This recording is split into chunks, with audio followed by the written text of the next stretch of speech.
Settle in. Let the room grow dim, like the last light of evening slipping along the edge of a reed mat. Imagine the soft crackle of a distant hearth, the low murmur of night insects, the hush that comes when a village has fallen quiet beneath a warm, ancient sky. Tonight we drift back to the banks of the Nile, not in the hurried stride of a traveler, but in the unhurried cadence of memory, slow, steady, and light as dust upon a sunlit floor. We will walk beside ordinary people of an extraordinary land, and we will do so gently, with the patience of the river itself. The day in Egypt begins before the sun quite knows it is day. There is only a pallor on the horizon, the faintest silver where earth and sky seem to meet and breathe together. A reed-walled house stands nested among others, its door open to the air. Inside, it is cool still, the kind of cool that holds the night like water holds a passing boat. The floor is hard, tamped earth. The walls are the color of soft bread at the crust, and at their foot a woven mat lies spread in the low perfection of simplicity. You are there, waking without hurry. The linen sheet that draped your body in sleep slips softly from your shoulder. It is not luxurious, and yet it is kind to the skin. Its fibers spun from a plant that drank sun and river and became a fabric light as the breath of morning. Listen. A hen calls once, a mutter more than a cry. A clay jar, rounded like a small planet, clinks gently as someone outside moves it from shade to shade. The smells of the village are familiar. Warm straw, old smoke, the sweet damp trace of the river at dawn. There is no glass here to keep the morning out. The threshold is a polite line, not a barrier. Light crosses it as a guest would, touching the dust in the air, touching your hands. You sit up. The mat leaves faint impressions on your skin, a woven memory that will fade even as you rise. Outside, a narrow lane of packed earth twists like a slow thought between mud brick walls. The houses hug one another for company. Overhead there is a deepening blue, layered like lapis set into gold. The horizon brightens from pearl to pale bronze. Far away, a bird you cannot see makes a shape against the light with its call. A thin stitch sewing morning to morning. You breathe. The air carries the mild scent of crushed chaff and damp soil and the faintest trace of ash from last night's cook fire. Sleep leaves you as softly as dust leaves a hand when brushed. Today, as on countless days before it, you will walk to the river. The Nile is near, so near that even when you cannot see it, your body knows it is there, as lungs know air, as skin knows sun. The river is not simply water. It is certainty. It has come and gone with the seasons long before your grandparents were children, and it will keep its broad, patient counsel long after. In the flood months it spreads its dark garment over the fields, and in the receding, it leaves a thin black ribbon of life, the silt upon which wheat and barley dream themselves into bread. You step into your sandals if you have them, or else you let your bare feet greet the earth. The ground is already a little warm, as though this small corner of the world slept upon a gentle hearth. A neighbor passes, her hair braided, a jar balanced effortlessly on the crown of her head. She smiles, and the morning seems to smile with her. Words are few, not from indifference but from contentment. The quiet of early light is its own language here, and it says, there is time enough for everything. At the riverbank, the world opens. Reeds draw green lines against the water. A white ibis lifts its legs slowly, elegantly, as though the river's edge were the rim of a shallow bowl. The stream idles by with a soft voice, you might think it hums. It smells of life, of wet stone and a suggestion of fish, of silt lifting and settling, of reeds that have been sunned and cooled and sunned again. Families gather at the edge, their bodies in easy conversation with the water. Some wash, some fill jars. The Nile is public and private at once, witness and companion, mirror and well. You kneel, cupping water to your face. It is cooler than the air, and its freshness tells your skin the truth of morning. There is no soap to lather, but the sand is a useful companion, unglamorous and honest. You rub it along your arms and neck in slow circles. It is an old practice and a good one. The grains speak softly along the skin. They are not harsh, only helpful. Reminders that the desert is not an enemy, but a constant neighbor, shaping and polishing and asking small patience of all who live with it. A little further along the bank, a mother helps her child rinse yesterday's dust from small hands. An older boy grooms a patient donkey with a wisp of palm fiber. Men check their nets, twine and small floats and hopes mended together. In the shallows, clay jugs soak to tighten against seeping. Their round shoulders darken where the water kisses them. With every small act, the day grows steadier, more sure of itself. When you return home, the light has warmed from gold to honey. In the doorway, a low stool waits, but you may not use it. Squatting in the cool corner of the room is equally kind to the spine. Breakfast is simple, as it has been and will be. A loaf of emmer bread, dense and loyal, and a cup of beer the color of straw at sundown. You break the bread. It yields reluctantly at first, then comforts the hand with its substance. Within are the faintest grits of stone dust, the minor tithe paid for grain ground on stone. It is not unpleasant, only a note in the old music of sustenance. The beer is thick, something like a meal that has learned to flow. It tastes softly sour, softly sweet, like a story told in a low voice that your grandmother might have told you.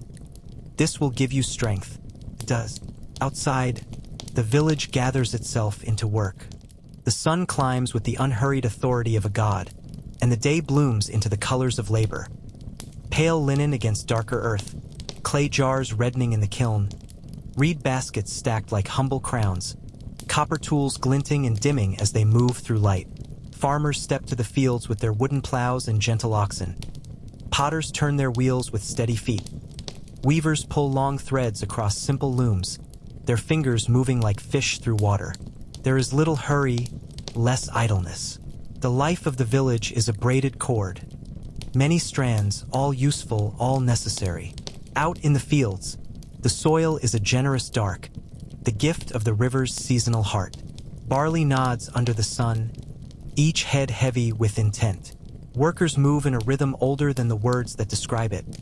Bend, cut, bind, lift. The tools are simple, but the hands that hold them are practiced, and practice is its own kind of art. An overseer passes sometimes.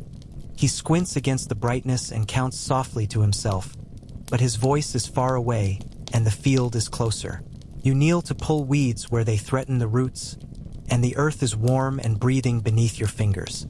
Far off, a cow calls and a child answers with laughter. It is all one sound, one steady chord.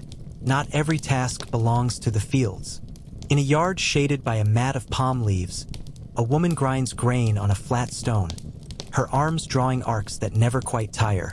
The rhythm is patient and satisfying. Flour gathers like falling light in a shallow bowl. Another woman lifts a thread across her lap and hums. In a modest workshop nearer the edge of town, a mason chips at a block of limestone. He is not carving a pharaoh's face today.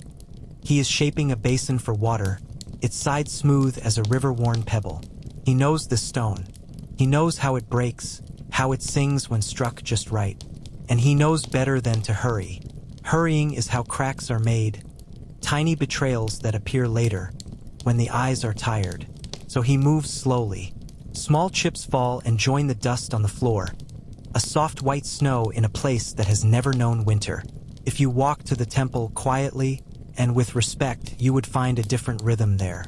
Priests move in linen that whispers against their legs. The air smells of incense carried on fine charcoal. Cool shadow rests in the hollows of columns painted with lotus and papyrus, patterns repeating like the generous thoughts of gods. The temple gate faces east to greet light. Each morning, in a ritual older than memory, the statue of a god is unveiled. The meal of incense and bread and water offered with words that are like music because they have been sung for so long that the notes have learned to live in the stone. For those outside the sanctuary, the temple is still a center of relief from heat, of advice in trouble, of steadiness in times that bend.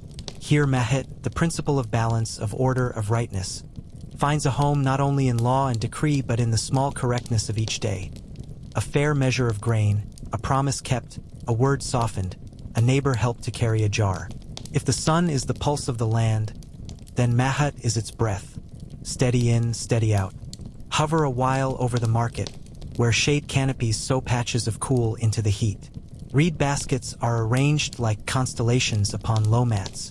Dates, glossy and wrinkled as kindly faces, cling together in small, fragrant clusters. A few pomegranates scatter their rubies among baskets of onions whose skins shine like faintly burnished metal. A man with a careful mustache pours oil from a tall jar. The stream is a ribbon of amber, narrowing and widening like a quiet melody. Two women examine a length of linen, testing its weave between their fingers, both of them smiling, neither of them in any sort of hurry. Children pass like small breezes, light-footed, grinning, leaving delight in their wake. Somewhere, a cat is permitted to be queen. She sits where she likes, usually where the shade is thickest, and there she keeps watch over grain sacks with an attention that sleeps with one eye open. She is both practical and beloved. In this land, the cat wears no crown but is crowned nevertheless by every hand that stops to stroke her. If you listen closely, you may hear a tiny purr, that little engine of contentment, as old as homes. As the sun leans toward noon, the light grows bright enough to make edges crisp.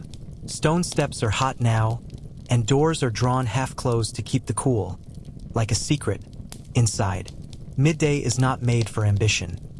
It is made for measured movement, for shade, for a drink of water, for a moment of stillness as the world gathers itself more tightly into light. In the quiet, a tired laborer sits with his back against a wall and closes his eyes. A child dozes, cheek against a woven cushion, a line of damp hair on the brow like a small river.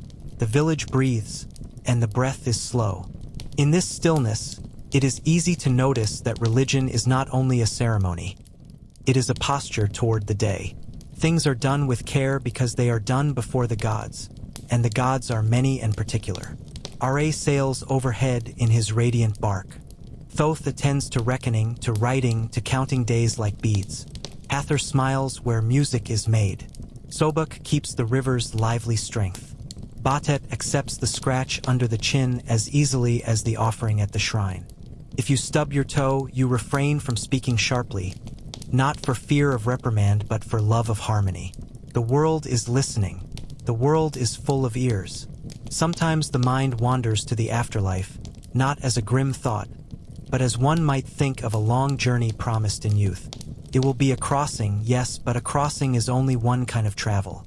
It is known that hearts are weighed against a feather, and because it is known, a person shapes their day so that, when the day comes, the heart might be light with kindness and with truth.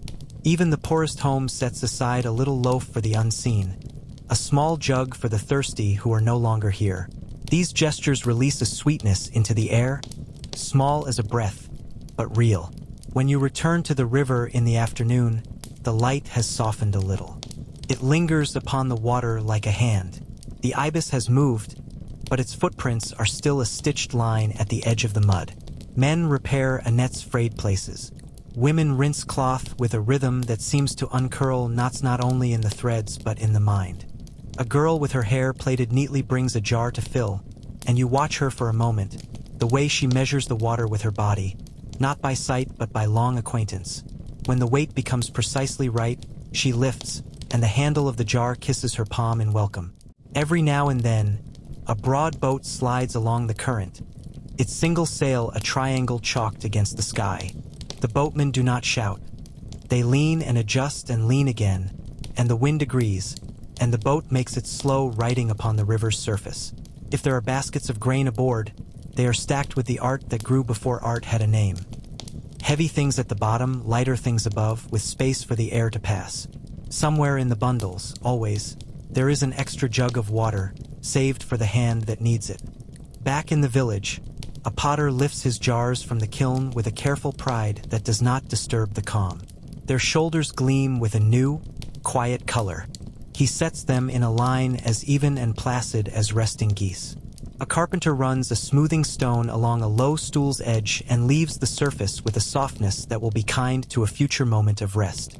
A boy learns how to twist palm fiber into cord. He is taught not only the motion, but the posture of good work. Shoulders easy, breath steady, mind attentive to simple perfection. He will not be scolded for a mistake. He will be shown again where the fingers hold and where they give. The heat, like a guest with long stories, lingers. You grow used to the particular weight of linen against the skin, the way it allows air to speak with your body. The fabric hangs in such a way that you forget you are wearing it, and only in a brief breath of shade do you remember how it kept you well. If you have a beaded necklace, you might lay it aside for a while. Its coolness against the collarbone is a small sweetness to be saved for evening. When hunger returns, it does not knock loudly. It simply takes your hand and leads you back toward the place where cooking happens. Fire is brought to life with a few careful breaths and a wisp of tinder. The flame moves like a patient dancer through reed and twig, and the clay oven accepts the warmth with an old, even joy. Bread dough rises no more than it needs to. Round loaves go in with a practiced motion, and they come out bearing the marks of heat, proud and nourishing. Some onions are sliced, their scent familiar, their bite gentled by a quick meeting with the pan. A small dish of lentils simmers in a jar set into the oven's mouth, softening while conversations soften around them. There is no hurry. Appetite enjoys quiet preparation. At times, a date is added to a plate. Its sweetness is almost shy, released best when bitten slowly. A handful of salt, carried home wrapped in cloth, is pinched between fingers with gratitude. A drizzle of oil blesses everything it touches. You eat with others or alone, but in either case, the food carries a kindness that comes from hands that know one another and know the earth. Flies may visit, as they will, but the hand that brushes them away does so without irritation. Even small irritations can be smoothed when the mind is tuned to steadiness. If the day has given you a scratch or an ache, there is help for that. Honey is stirred with a crushed herb and touched to a shallow cut. A band of linen is tied, not too tight, over a bruised joint. An older woman suggests a charm to be spoken, not as a threat to the injury, but as a lullaby to the worry that grows around it. Be still, the words say. You will be well. They do no harm and bring a softness. Healing here is a braid of herb, of hand, of hope. As afternoon settles toward evening, voices drift from the roof of a house where the air moves more freely. A family sits in the last light and looks toward the palm tops, which bend like tall, patient listeners. Someone hums, one of those tunes that no one wrote and everyone knows. Below, the lane gathers shadows, like shawls placed on shoulders. A dog asks a question in a low voice and is answered by another dog a few houses away. Nearby, a lamp is lit, and the wick learns the language of flame. You think, perhaps, of those who do different work, of the scribe whose reed pen travels across a smooth board with black ink quiet as moth wings, of the priest who measures the passing of days by the morning's offering and the evening's word, of the workers who travel for a season to the great building sites where stones rise in slow, certain steps toward the sky. But even there, where labor is heavy, there is order, and order has its own peace. Work begins when the sun itself says so and ends when the light withdraws its consent. Between those bounds, there is companionship. Stories are shared, sometimes in a handful of words, sometimes by the careful way one man passes a tool to another, handle first. And always there is water. There is always the river waiting to cool the day's warmth, to rinse the dust, to receive the small sorrows and return them as calm. You may bathe at dusk and feel the water loosen the tightness in your shoulders. Where the shore is shallow, heat leaves the stones, and they yield their warmth back to the air in the hush that comes with sunset. Light drains slowly from the world like tea from a cup, lingering, fragrant, sweet. When night approaches, the sky becomes generous with stars. They arrive early, one and then another, and soon they are a choir whose voices have no edges. You recline on the roof or upon your mat near the doorway and learn again how the constellations find their places. Orion is not called that here, but he is known all the same. A hunter, a figure, a pattern your elders have traced with a finger on your palm since you were small. The river, that dark road through the land, seems to repeat itself above as a ribbon of light dusted across the heavens. It is said the gods travel there too, keeping watch. Someone speaks the names of today's small blessings. A jar did not crack in the kiln. A child's fever eased. The net mended well. The lamb was born without trouble. A neighbor remembered a promise. The list is not grand, and yet it is a good list.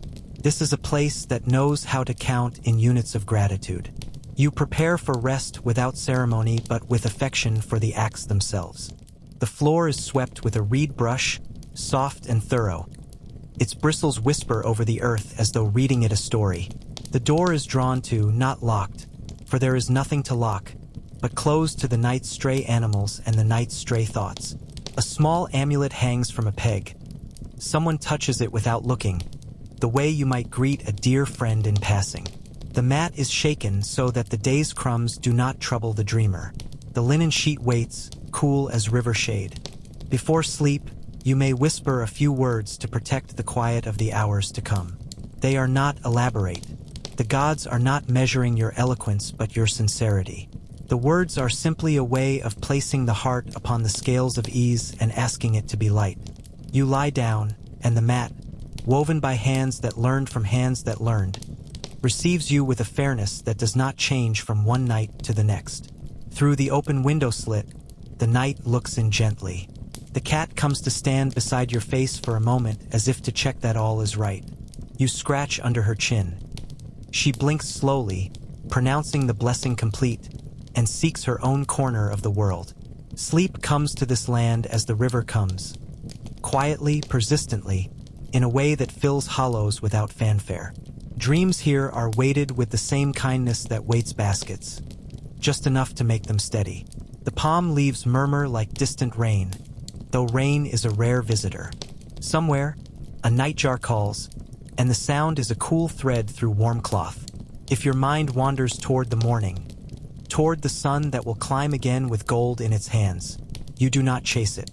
The future will come on its own feet, unhurried, accompanied by the sound of sandals on dust, by the easy laughter of children, by the soft clatter of jars. In this part of the world, the day's harshness is real. The stone grows hot. The sand rises uninvited. The work is whole body and wholehearted. But the edges of that harshness are softened by the deliberateness with which life is lived. There is no suddenness here in the night, no alarm, no clamor.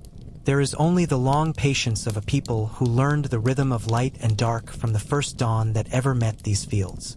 Rest now beside the Nile, not as a stranger but as someone who has learned how the morning is stitched, how the bread feels in the hand, how the river hums to itself when no one is listening. The gods sit where they have always sat, unmoved by hurry, moved only by devotion that looks, in the end, like quiet attention paid to the next right thing. The stars blink more slowly, as if the sky itself were sleepy. If you wake in the night, you will hear the river talking to the dark. This voice is a velvet thread. You will hear the breeze hesitate and then continue, small feet of air across the floor. You will hear your own breathing accompany the world's breathing, and you will know, without needing to think the thought, that in the morning you will rise, wash the sleep from your face with cool water, and begin again with the gentle habits that hold everything in place. For now, the mat is soft enough, the sheet light enough, the air warm enough. Your heart is feather light. Mahat balances in the quiet like a cup brimmed with water set down by a careful hand. You turn once, twice, and stillness finds you. The house settles. The village sleeps. The river keeps its promise. When dawn unfurls its linen again, we will rise with it. We will visit the fields at their first gleam, walk the market where shade is sold in lengths of woven reed, step into the temple's cool, and watch how devotion becomes daily bread. But that will be next. For now, let the ancient night wrap around you like a shawl worn thin by love. Let the warmth of this land become your pillow. Let the soft hiss of imagined embers be your lullaby.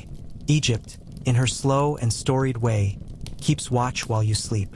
Morning returns as softly as a hand smoothing linen, and the river wakes with it. First a hush, then a glimmer, then the familiar slow voice of water telling the fields that the day is here. The village rises not with alarm but with custom, each household threading its way into the same measured fabric of life that yesterday wove and tomorrow will mend. In Egypt, time is not a marching army. It is the Nile itself, curving, patient, certain, and endlessly generous to those who keep its rhythm. You sit within the doorway and watch the light learn your street again, touching the mud brick walls as if reading the names embedded in clay by the fingers that shaped them. The bricks remember the sun that baked them and the straw that gave them strength. When you lean your palm to the wall, it greets you with a faint coolness still held from night. A neighbor steps past with a greeting like a nodding palm frond. She carries a basket of barley over one hip, balanced with the grace that comes of long practice. The basket creaks like a sleepy sparrow. In the courtyards, the small daily miracles begin. Fire coaxed from ember, water coaxed from silence, dough coaxed from flour and patience. Bread is not a thing that simply appears. It is a sequence of kindnesses. First, the grain measured by hand, a rough music of kernels against a clay bowl. Then the grinding stone on stone in a slow, rocking arc that massages the grain into meal. The sound is second nature to the morning, hollow, steady, soothing, like footfall on a kindly road. A woman's shoulders move with the rhythm, not straining, not idle, but finding that middle way where effort turns to grace. The flour is gathered, wetted, and kneaded. Its texture changes under the heel of a hand, becoming pliant, becoming ready. You can smell it already, that warm promise that belongs to every culture and every century. The scent that turns a house into a home. The oven is bellied like an old friend, its clay face slightly blackened in the places where yesterday's flame licked higher than usual. A careful arm reaches in with a wooden peel. Round loaves go to their place along the warm curve. When they return, they will have small scars of heat on their surface, little comets of darker brown that hold the story of the day's fire. Beside the oven, a jar keeps a modest beer, thick as a kindly broth, its quiet bubbles telling of grain transformed by invisible labor. The cup is shared not as indulgence but as sustenance. This is the drink that steadies hands, cools the tongue, and carries the body through the sun's long arc. The sun, when it rises to its full voice, is not loud so much as sure. It pours itself upon the land, and the land glows back. Linen, used and washed and used again, becomes a second breeze upon the body. The cloth is honest. It hides little, boasts less, and comforts without fuss. For men, a folded kilt. For women, a straight dress held with straps or faith. A cord of beads here, a protective amulet there. A line of coal drawn carefully along the lids to temper the brightness of light and the mischief of dust. The coal's coolness is a morning blessing. Stone turned powder turned remedy. The desert's wisdom set gently on the skin. From rooftops and lanes and thresholds, the village unspools itself toward its labors. A fisherman checks his papyrus skiff, woven tight as a promise, and slides it into the shallows. The boat takes the river the way a reed takes wind, willingly, easily, with no argument about where strength resides. Nets are laid with the care given to a sleeping child. They will wake later shimmering with silver. In the fields, oxen lean into wooden yokes that have learned the slope of their shoulders, and a plow, a simple tooth with the patience of centuries, cleaves the softened earth. The soil here is generous, lifted each year by the river's love and laid down again like a quilt. Under the sun, barley heads tilt toward ripeness, heavy with quiet intent. The day is warm, then warming, then warmest, and yet nobody scolds the sun. It is as if the village has long ago learned a politeness toward the sky, to move when it moves, to pause when it presses, to surprise it with shade and unhurried grace. Doorways deepen into coolness as mats are hung to soften the glare. Courtyards gather pools of shadow that feel like water to the skin. The faithful geometry of palm leaf awnings is a kindly mathematics. They subtract just enough light to let breathing remain untroubled. There is, in the town center, a small market that blooms each day like a predictable flower. It never shouts, it simply opens. Baskets are set upon low mats. Dates, those little moons of sugar, rest in unbroken constellations. Onions glow faintly under dry skins like small lamps that remember flame. Cucumbers, thin and cool to the touch, let the hand imagine evening. A trader pours out a ribbon of oil that seems to catch and fold light. His jar hums at the lip as he pours, a note that says both abundance and care. A scribe sits nearby at a low board, his reed pen ticking like a soft insect as he writes a tally upon a potsherd. Numbers here are not abstractions. They are the precise weight of grain, the exact mouthful of oil, the honest count of fig and fish. A contract is a poem of fairness. It sits alongside bread and beer as a daily necessity. Pause a while and learn the house. Not the grand house that shines with painted pillars, but the ordinary home whose virtues are the quiet kind. The door opens into a small room where the cool of morning lingers. A rough beam across the ceiling holds a kitchen basket, a festive string of onions, a coil of cord. The walls are clean in the sense that they hold no secrets, smoothed by palms, burnished by seasons, honest in their small imperfections. A niche here, a shelf there, a jar for water sealed with a bowl to keep out dust and curious paws. A ladder or stair leads to the roof, the favorite room of summer, where evening always keeps a place for you. From the roof, the whole world is nearer. The river is a strip of light. Beyond it, the fields streak into neat plots as though a giant hand combed them into order. Palms sway with the composure of elders. Children run along the lanes below like thoughts that forgot they were supposed to be quiet. Their laughter is a cool breeze that even the hot day accepts gratefully. Across a courtyard, a loom hums. Warp and weft nod to one another in a patterned conversation, and a strip of linen lengthens like a soft road into the future. A young weaver pauses to wet her fingers and to listen for a moment to the story her grandmother tells beside her. A story about the star that rises with the new year, the bright one the priests call Sothis, whose return tells the river it is time to visit the fields. The story curls like smoke, sweet and slow. Seasons here are not counted as in some other lands. Spring, summer, autumn, winter, but by the river's moods. There is Ake, the inundation, when water takes the fields back into its arms and leaves its dark gift behind. Then Parate, emergence, when green rises sure and proud. Then Shimu, harvest, when grain leans into hands that have waited without impatience. The calendar dwells in the sky as well as in the fields. The heliacal rising of serious whispering, the familiar pathways of the constellations walking steadily across the night, the moon keeping its own tempered ledger of days. The temple observes these things with speaking and silence. The farmer observes them with seed and sickle. Both know the same truth. The world's order is a kind of delicate music. Follow, for a time, the gentle path of a scribe. He is not the loudest man in the village. His craft does not clang like copper or sing like a whetstone on knife. His music is quieter. The rasp of a reed cut to a nib, the soft slosh of ink, soot mixed with water and a little gum to help it cling. The faint brush of papyrus fibers as a sheet is unrolled under his hand. He learned as a child to sit long and breathe evenly. He learned to copy a sign 100 times until it softened into his body like a well-practiced step. Hieroglyphs, those tiny pictures the world loves, are more than pictures here. They are the prosecution of memory, the architecture of law, the careful spells that keep the world sewn at the seams. When he writes a name, he does not merely mark a person. He makes a place for them to persist. He writes the word for bread and feels it feed the page.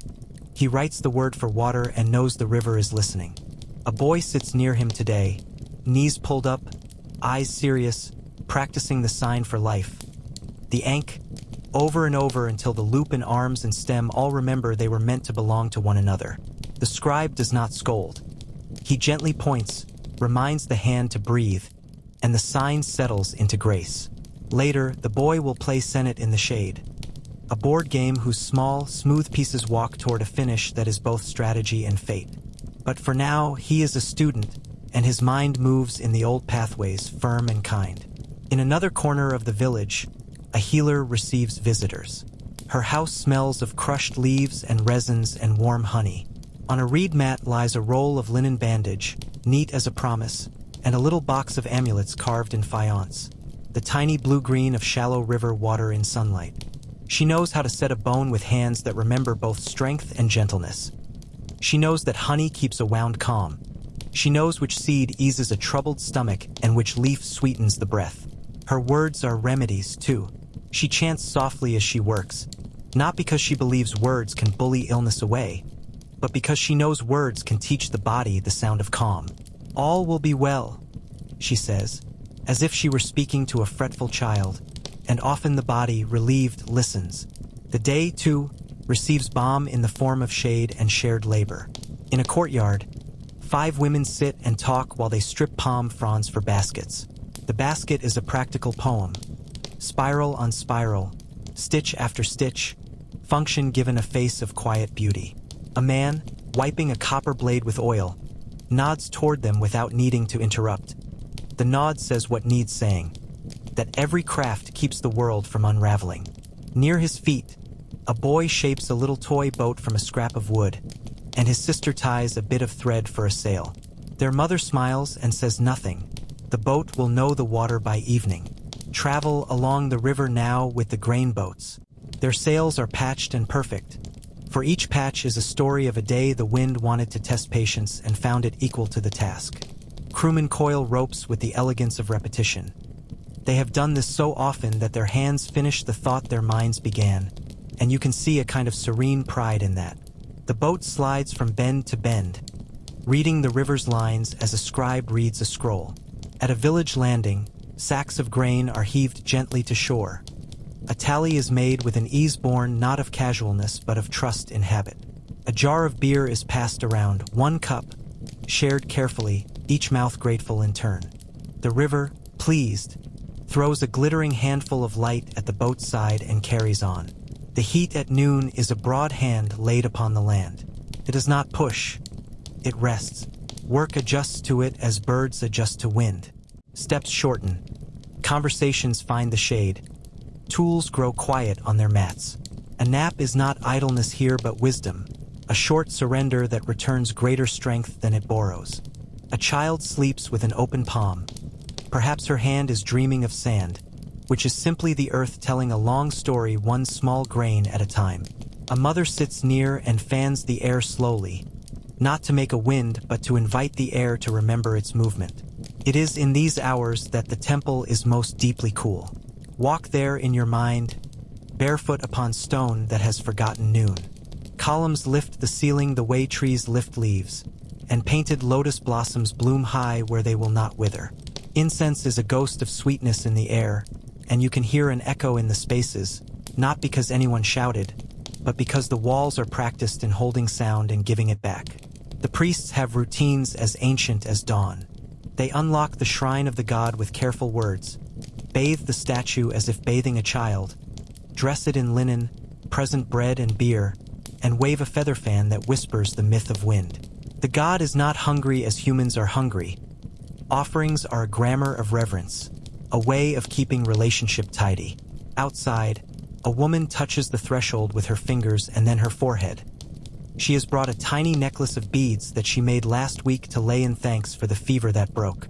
In the afternoon, the craft quarter wakes again. A carver sits with a block of tamarisk and a sharp bronze chisel. The wood holds a sleeping shape that his hands have the patience to greet.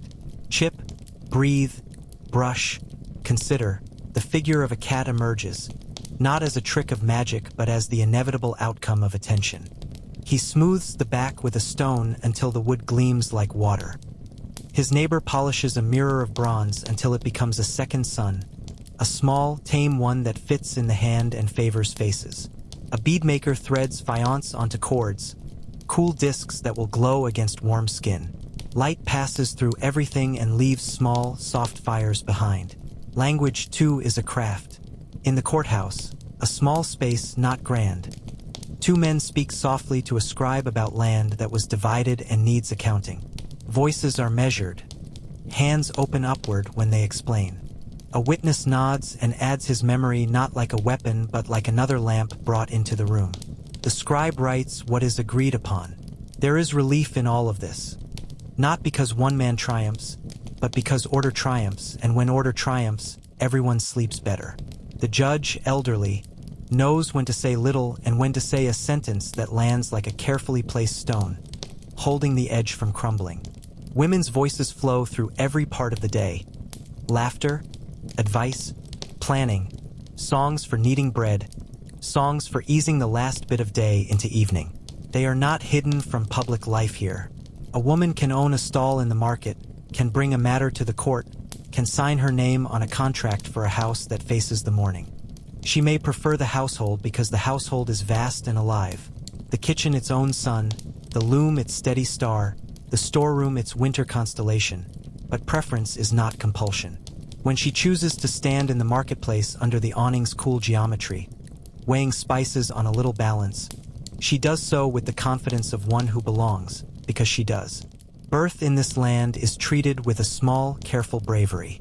A room is cleared, swept, and cooled. The midwife's hands are washed in water and prayer. Amulets are hung.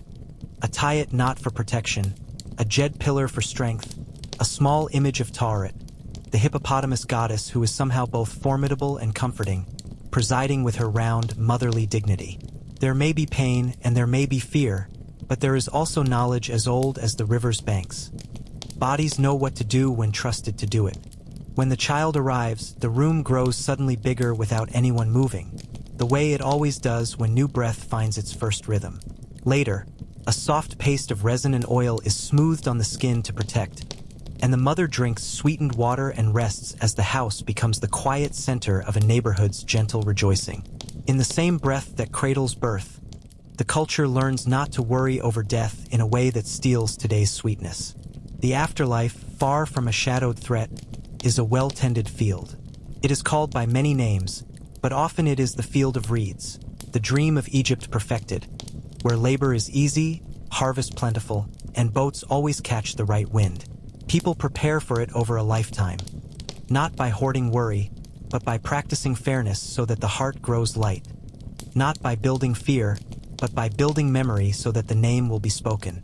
In the evening, a family might share a small story from the book of Going Forth by Day, words meant to teach the tongue the courteous phrases it may use at gates that do not intimidate, only inquire. I have not lied, the phrase might say. I have not withheld bread, another, and in saying them by lamplight, the speakers teach themselves to make them true through tomorrow's acts. As the sun tilts westward, workers return from fields and workshops in loose strands that gather into a braid at the threshold. Feet are dusty. Hands are a little rough. Faces glow not with triumph but with the steadier light of work completed with honor. Water is poured over fingers. The day's dust becomes rivulets that carry fatigue away. A comb passes through hair with a patience borrowed from the river. Scented oil, a trace of myrrh or sweet marjoram, is touched to temples and wrists. Evening is a ceremony even when it is plain. Food in the twilight tastes like memory. Lentils rest inside clay, more flavor than shape now. They were seasoned with onion and a few wise leaves, and they will be eaten with the same bread that fed the morning. A platter of cucumbers and leeks cools the mouth. A dish of dates warms the heart. Someone tells a small joke, so gentle it does not disturb the air. Someone answers with a smile that lingers after the joke is done. A cat accepts a place near the doorway and reinvents the word privilege by stretching long in the last bit of sun that sneaks across the threshold. After the meal, the village turns to its quiet arts. A musician lifts a small harp, curved like the crescent moon, and lets the strings learn the finger's mood. The song is unhurried. It does not feel the need to arrive anywhere. A frame drum breathes a pulse underneath, soft as a heartbeat through linen. Children play senet at the edge of a mat where elders sit telling stories of how the star returned in the year of their youth and how the river rose just so and not a finger higher or a finger less. The stories are not told to instruct so much as to keep the fabric of things supple. When a story moves through a house, the house is oiled against the small squeaks that life sometimes makes. Look now at the amulets laid in a shallow basket, the ankh for life, the jed for stability, the scarab for becoming and becoming again. They are not trinkets. They are the hands of ideas that want to be held. A mother chooses one for her child and ties it on a ribbon of soft cloth. The child touches it with serious fingers, then forgets it, which is as it should be. Protection should be trustworthy enough to be unremarkable. Walk outward from the village in your thoughts to the necropolis where ancestors rest. It is not a fearful place. The desert holds it the way a kindly grandmother holds a sleeping baby. Still, attentive, proud. Tombs face the sunrise so they can learn mourning forever. The names inside are written carefully, that they may be spoken carefully. Tiny figures of Shabtis stand in rows like good-natured volunteers, ready to do small tasks in the next world should such tasks be asked. On festival days, living hands bring bread and beer and flowers to the threshold. The dead are not hungry, but the living are made whole by remembering. The petals dry, the bread goes home to be eaten by the very people who brought it, and the exchange fashions a bridge that no storm troubles. Return now to the living river. Evening gathers on its surface like silk. Boats coming in tilt their sails to the last breath of day. The water feeds the air a coolness that the skin drinks without hurry. Fishermen lift their nets and find within the slow shimmer that promises tomorrow's broth. The river has carried kings and peasant baskets alike. It disregards rank with perfect courtesy. It is a teacher whose lesson is always the same and always new. Move forward by yielding, and arrive not by conquest but by constancy. The night, when it spreads at last, is unafraid of its own depth. The sky opens like a temple roof painted with infinite stars. Somewhere a jackal calls far off, a thin stitch in the dark that is not worrisome, merely part of the fabric. On rooftop beds, bodies align with breezes. Mats hold the shape of sleep as the way the river holds moonlight. Before rest, a father might draw a few signs for his child's eyes to follow. A little bird for a reed leaf for I, a folded cloth for S. Not to teach a specific word, but to teach the idea that words are patient structures you can visit and revisit until they become home. The child's eyelids lower, and the signs float in that interior sky, finding their own constellations. There are festivals, too, whose dates are braided into the year like bright threads. The beautiful feast of the valley draws families across the river to visit the west, where the sun goes to hide and where their ancestors rest. Boats bunch together like lilies, each one garlanded with laughter and flowers. Music is gentle, food is shared, and memories walk without weight among the living. On Opet, between the Temple of Karnak and Luxor's shining halls, people gather to watch the sacred barks process. The god statues carried high on the shoulders of priests, their presence not a threat but a reassurance that the axis of things remains true. In the soft tumult, someone lifts a child so that small eyes can see above the crowd. Later, all will sleep deeper for having walked beside their gods in daylight. Even labor on great works, the raising of walls that catch the sun and of pylons that greet horizons, belongs to the same unhurried soul. The men who haul stones are fed well, housed well, paid in bread and beer and oil and pride. Their overseers know the names of their children. The ramps that climb are not ladders to heaven but patient inclines to a shared achievement. The clang of copper against stone is not a battle. It is a bell marking time. At day's end, they go home along the same river that carries everyone. They bathe, they eat, they rest. They dream of lines true and plumb, of joints that kiss without gaps, of sunrise finding smooth faces and approving the work without a word. In the intimate rooms of the palace, life is also deliberate. A queen's wig is combed with a bone comb until it lies like a lake at windless noon. A phial of perfume is warmed in hands until its fragrance learns how to walk politely into the air. Linen, fine as mist, is draped with an art that looks effortless and is the blossom of long practice. A letter is read aloud, written by a distant scribe, carried along roads that know footprints and wheels, arriving finally in this quiet where it is received with a nod. Power here is a steady candle, not a torch in wind. The law, too, is a candle. This flame is ma'at, truth, balance, the straight feather, and the straight path. When judgments are given, they lean not toward punishment but toward restoration. A field's boundary is set right. A debt is measured in grain that can be paid without breaking a back. A quarrel is asked to sit down and drink water with the one it troubled. The feather must balance the heart, and hearts trained in daily fairness find it easier to be light. Cosmetics are not mere decoration. They are conduct. A line of coal says, "I will see clearly, and I will see kindly." A wash with natron says, "I will come to the shrine clean in body and in intention." A dab of oil on a guest's hair says, "This house practices welcome." Jewelry is a summary of hopes. Small gold flowers that never wilt, a lapis bead that carries sky at the throat, a carnelian disc that remembers sunset. Even sandals speak. Woven reed that respects the earth and leaves a trace the wind can tidy away by morning. Letters cross the land on shards of pottery and sheets of papyrus. A son writing to his mother about the price of oil and the health of his knee. A merchant telling a partner that the figs in one town are sweet as gossip. A soldier asking his sister to greet the cat for him and reminding her where the jar of barley is hidden that will see her through the week he is away. The scripts are many, quick hieratic for the everyday, the picture writing for the sacred, and in every line a careful dignity that turns small concerns into a record the centuries might, by accident, preserve. In the craft of faience, sand and crushed quartz and a little copper are coaxed into a blue that remembers both river and sky. It is a humble alchemy, dust that learns to shine. Amulets shaped from it hold a coolness even in the heat, as if they had decided to carry shade with them wherever they go. A blue jade pillar set against brown skin is as eloquent as any poem. It says, "Be steady." Tie knot says, "Be safe." A small scarab says, "Change is not destruction. It is becoming." Sound is also crafted. A procession of men with long trumpets places a thin line of metal into the air.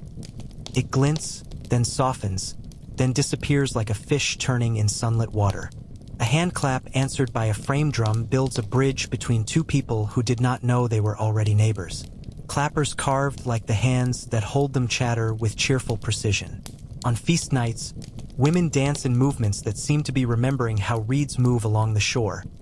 Shoulders like waves, hips like eddies, feet like minnows. The dance is a prayer that forgot the word please and remembered only thank you.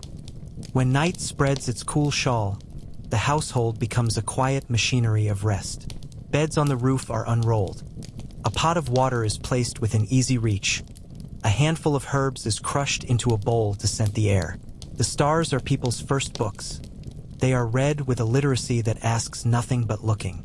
A father shows a son how one star follows another across seasons. A mother shows a daughter where the sickle hangs tonight, promising the harvest it always promises. The moon rises, and the dogs consider it with professional interest, then return to their serious sleep, guardians of thresholds and of the simple rightness that thresholds represent. If thoughts turn to the pharaoh, they do so without quivering.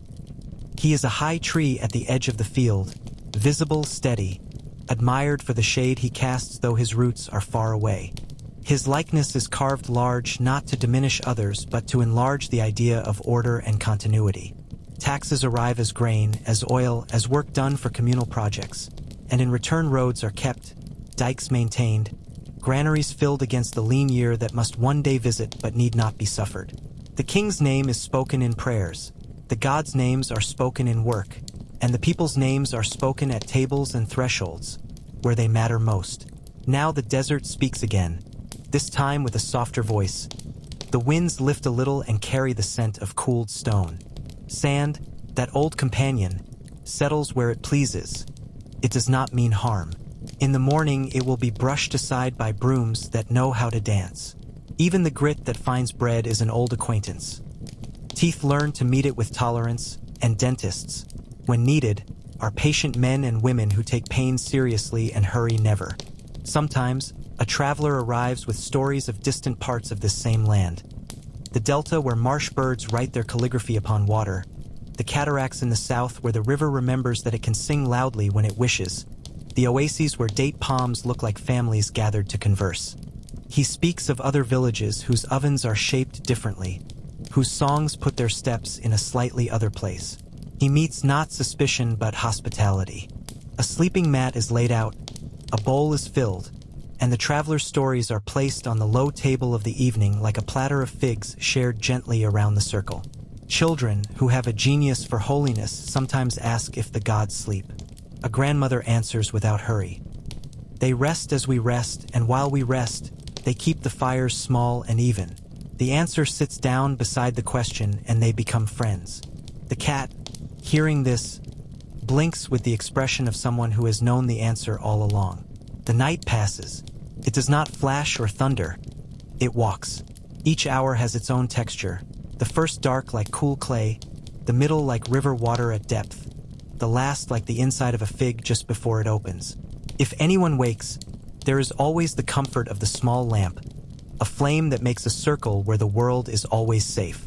Within that ring of honey-colored light, a hand can pour water, a mother can touch a child's brow, A scribe can finish a sentence. A weaver can tie off a thread. Then the lamp is pinched and the night resumes its unbroken speech. Before dawn, a single star hangs on longer than its sisters, and the birds decide first what will be said today. They choose a topic of lightness and agree on it at once. The eastern horizon, leaning on its elbow, whispers to the sun, and the sun answers with a line of pale linen unfurling above the palms. Roosters, thinking themselves essential to this arrangement, take their place with conviction. A donkey brays once in the calm, then resumes the serious business of being a friend to people. In those last cool breaths before day, you can feel the whole of Egypt balanced like a bowl on a steady hand. River, desert, field, house, temple, court, market, boat, each a petal that belongs to the blossom. The gods do not need to be awakened. They are awake in every act of good order. The pharaoh does not need to be reminded. His duty and his image are already etched into the day. The poorest man is not forgotten. His hunger is counted by people who know the number of loaves in the granary and the names of the children who need them. The richest woman is not envied. Her fine linen is admired as a proof that flax, water, patience, and skill can become cloud and breeze and comfort. When the first true beam of light enters the village, it finds everything where it ought to be.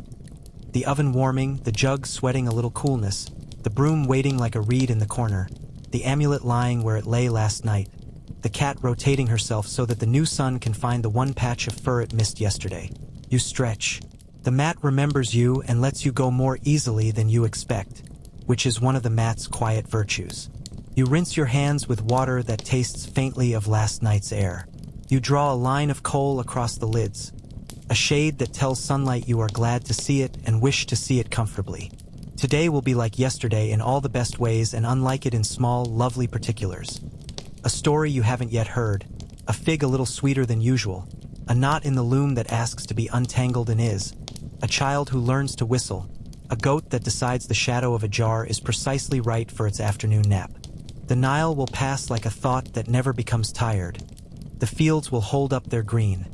The desert will stand like a golden wall that keeps all this from spilling into forgetting. Before the day moves, we will sit a little longer with ink and read, with oil and comb, with bread and beer, with the careful scales of the market, with the cool steps of the temple, with the hush of the necropolis, with the laughter of children, with the even breath of those who sleep. We will do it because this is how Egypt endures, not with noise or clamor, but with an almost musical steadiness that holds the world steady with it. In the evenings, when songs form small boats to float across courtyards, those boats always arrive at the same shore. Gratitude, that simple and profound harbor where people disembark and find themselves at home. Rest within this rhythm. Let the slow grammar of the day translate your thoughts into ease. The sun will rise. The river will turn its shoulder toward the sea. The fields will nod. The cats will find the cool path across a warm floor. The gods will receive bread and give back balance. And the people, your people for the length of this dream, will move as schools of fish move. Together, shining, silent except when singing, eating when hungry, resting when dusk folds the world into its gentle pocket. When you are ready, we will drift onward to new rooms of the same house. To the festivals where lanterns learn to look like stars. To the granaries where abundance is counted by those who know fairness by heart. To the workshops where stone becomes kindness under a patient hand. To the distant building sites where blocks rise like the syllables of a prayer. But for now, close your eyes and hear the morning yet to come. Footsteps in dust, jars touching jars, a broom's whisper, the cool syllables of water poured, and over everything the light, old as the gods and as fresh as first breath, laying itself gently over a land that has always known how to sleep, how to wake, and how to be at peace. The Nile never hurries. She glides and the world takes its cue. Before the sun raises its bright hand, the river is already whispering to the reeds, rehearsing the quiet syllables of daybreak. Mist, thin as gauze, pale as unbleached linen, lies across the shallows, and if you listen, you can hear small things begin. A soft foot on a ladder to the roof, a jar shifted gently upon a shelf, the first hush of grain poured into a bowl. In Egypt, morning is not a bell struck. It is a door opened with care, a curtain drawn back on the same trusted scene, different only in the details the heart delights to notice. We drift now further along the banks, where date palms stand with their feathered crowns and the fields spread like green carpets woven straight by the sun. The houses here are shaped by hands that have learned the language of mud and straw. Walls smoothed to the curve of a palm, thresholds rounded by the feet of those who live and return, live and return. In the lanes, cats move with untroubled authority. They know all the recipes for shade. A child, still cradled by sleep, blinks at the morning and finds the world in its usual place. Oven, jar, broom, stool, the slow comfort of continuity. Breakfast is a poem told in the small grammar of sustenance. Bread, dense and loyal, emerges from the clay-bellied oven with the pleasant surprise of heat kept overnight. A cup of beer, grain taught to flow, goes round, shared with the steady courtesy that makes even a humble table complete. A few onions, their papery skins whispering secrets, are cut with a bronze knife that keeps the edge it was given by a careful stone. The bread is broken, not sliced. The beer is sipped, not gulped. And the day steps over the threshold with the measured confidence of someone everyone knows by name. Work gathers itself like a flock, moving outward in calm formation. To the fields go those who listen best to soil. Men and women together, in pairs that have learned each other's steps. Oxen lower their patient heads to the yoke, and wood worn smooth by years of shoulders, answers with a creak that is more greeting than complaint. The first furrow opens like a dark ribbon in the light, and the earth breathes a cool breath from within, a breath that carries the smell of last year's gift from the river. Seed follows, small commas of hope placed along the sentence of the field, sown by hands that never forget to bless what they scatter. Birds approve of such order and flutter along the edge like cheerful punctuation, plucking what is permitted, leaving what is meant to become. The market collects its gentle noise beneath an awning of woven shade. Traders bring things that belong to every morning and to this particular morning alone. The figs that traveled at dawn, still cool from the hour before sun touched them. The cucumbers keeping within them a secret of night water. The honey in jars that glow like late afternoon even in the early day. Oil coils from a narrow-necked vessel into a shallow dish for testing. A ribbon of pale amber that carries the sun as if the sun were a polite guest. A scribe, square-kneed and steady-backed, settles to his board. Ink in one pot, water in another, reed pen trimmed to a precise kindness. He writes what is asked. Tallies of barley, a promise for a measure of oil, a letter to a cousin whose house faces the western road to the desert. Each sign laid as carefully as a seed, each space between signs as calm as the river between reeds.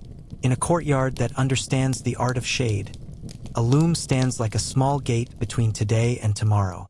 Warp threads, fine, pale, patient, hang with the dignity of harps, and the weft moves through them like a friendly breeze, carried gently by a shuttle that knows its way.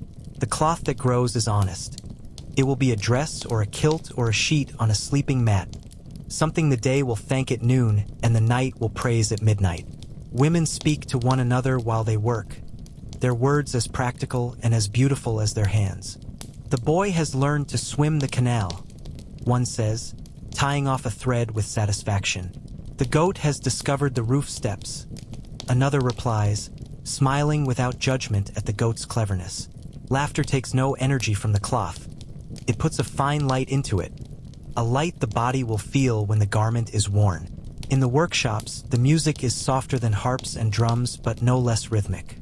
A carpenter strokes a cedar plank with a flat, bronze blade that has learned to glide, and the grain answers in a hush like a secret accepted. A chest is shaped with rounded corners that know the corners of rooms, and its lid is fitted so that it lowers with the hush a good sentence makes when it finds its period. Next door, a beadworker elbows the table just slightly to test whether the tiny blue discs of faience will roll into each other like river eddies. If they do, the holes are true. If they do not, a little reed needle will make kindness in the places where kindness is needed. A mirror of bronze is burnished by a woman who holds her own face in soft regard but measures the mirror not by what it shows now. Dust, a bird, the edge of the door, but by how faithfully it will show faces that smile into it for years. Midday comes as noon always does in lands that love the sun. not as a challenge but as a clause in the agreement. The village accepts and adjusts. Lids are drawn to half light, and the air in inner rooms is kept as a jar of water is kept, sealed and saved to be sipped. A child sleeps flat on the mat like a little alphabet learning its letters. An old man sleeps in a chair, bent like a reed before an approving wind. Bread left from morning is dipped in oil. A handful of dates, skins wrinkled like kindly fingertips, bring a quiet sweetness that never asks for applause. Work is not denied, only tuned to the hour. Fine tasks for the shade, coarse tasks for dawn and dusk. When the heat loosens its hand, the riverbank gathers company the way a generous table gathers plates. Fishermen, who always knew the heat's timetable, have already mended their nets and now sit with their feet in the shallows, testing the water as much as resting their legs. Children dip reed boats and practice the art of catching them back without falling in. If one falls in, the water remembers how to hold a child and the child remembers how to laugh. Women come with jars to the edge, their steps precise, their balance the balance of dancers and queens. They fill their vessels and stand for a moment with their hands at rest upon the cool shoulders of clay, letting the river speak comfort into their wrists. The scribe has moved to a patch of shade near the palm that always offers it. He writes a letter for a woman to her daughter who married into a village downriver. Your father's cough is less. The cat has taken to the roof at night and will not be dissuaded. The figs are plumper this year. We keep your sleeping mat rolled but ready because we like to think of you surprising us. He draws the little bird that speaks, the zigzag that is water, the folded cloth, the seated man. He seals the papyrus with a mark that is not grand and therefore is perfect. The courier who will carry it is not yet here. He will arrive in a few days when his boat comes with barley, and the letter will travel as all affection travels in this country. Calmly, wrapped in usefulness, secure in continuity. There is a healer in this village whose house smells like knowledge. Herbs, bound in the small humility of bundles, hang from a beam. Resins sleep in jars, waiting for gentle fire to teach them how to breathe. Honey sits in the corner like a quiet god who never announces himself but attends every calling. She smooths a paste of lizard green and ochre rose to make a cool salve for an eye that grew shy of light. She ties a linen band light enough to be forgotten around a wrist that has remembered a heavy jar. When a mother brings a child whose sleep has been chased by uneasy dreams, the healer sits them both upon a mat in the shade, burns a pinch of sweet smoke, and sings a few lines that say nothing more elaborate than "All is well, little one, all is well." The mother's shoulders drop. The child remembers how to be held. Sometimes the healer gives an amulet, a blue-green faience knot, a tiny scarab, to hang by the bed. Not because stone forces fate, but because a known object at the bedside teaches the mind the habit of returning. Clothing floats through the day with as much gentleness as wind. Linen learns the body so it can forget itself the way all wise things do. Men wear kilts that fold into ease. Women tie their dresses with the quiet triumph of habit. No one prays to garments. Garments pray for the body, pleading with heat, negotiating with dust, counseling patience to skin. Coal is drawn at the edge of vision to soften brightness. It is not vanity but consideration, like setting a jar of water near a guest without asking whether they are thirsty.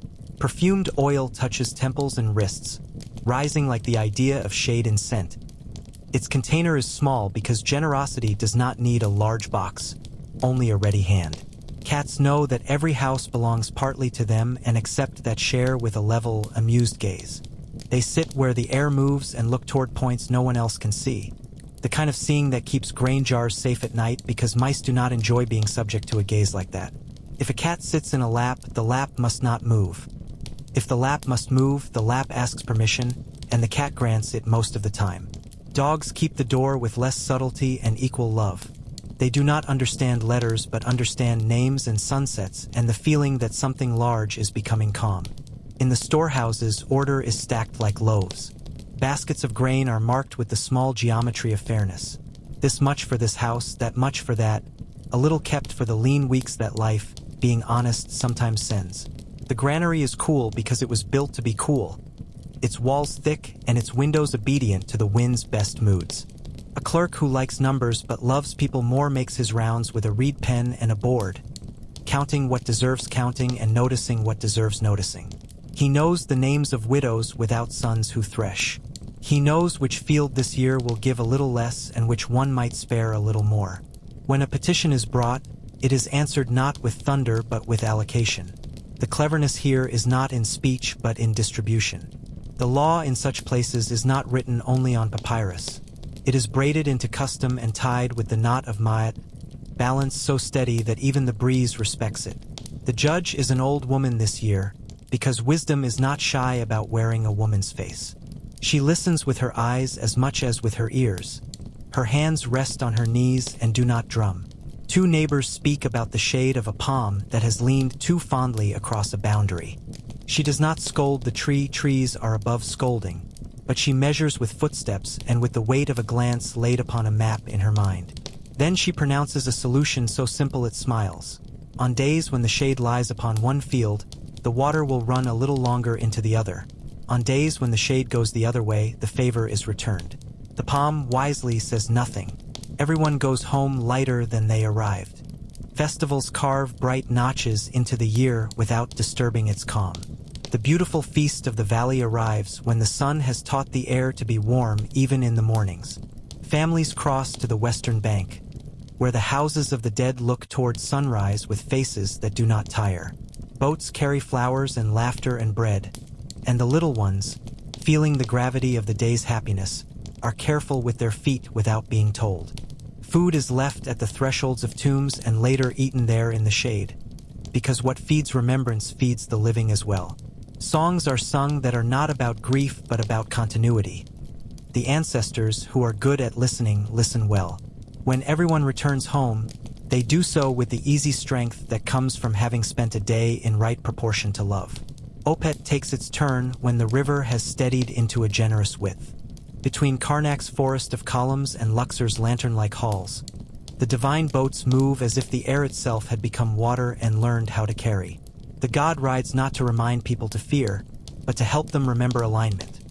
The sun above, the river beside, the fields around, the pharaoh within the ceremony like a thread within a garment, necessary and unshowy. Priests walk with steps trained by centuries. Musicians lead with drums that never bully, with sistrums that comb the heat into silk. A woman lifts her child so the child will see and someday say, "I saw," and the world will be steadier for it. Out on the big works, the quarries, the temple walls, the banks where stone rises by intention alone, the labor is heavy and gentle at once. Men roll blocks upon logs with the skill that looks like grace because it is grace learned by sweat. Foremen understand that hunger is the enemy of order. Bread and beer are therefore as much tools as chisels. Hammer against limestone is not the sound of violence but of emphasis, like a finger tapping a word to make sure it is heard. Marks are made with red chalk. A line where a line is needed. A curve where a curve will comfort the eye for hundreds of years. At sunset, the blocks do not rush to settle. They rest upon one another with trust.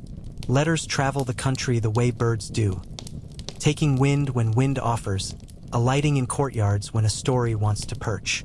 A soldier on a southern expedition writes to his sister, "The river here throws its voice against stone and becomes bright with it. Tell mother the beans she dried were perfect, for even the officers sought me at mealtime. Greet our neighbor and remind him that our palm tree is his palm tree for shade whenever he pardons himself from labor." The sister keeps the letter in a jar with a lid of woven twigs, because jars keep more than grain.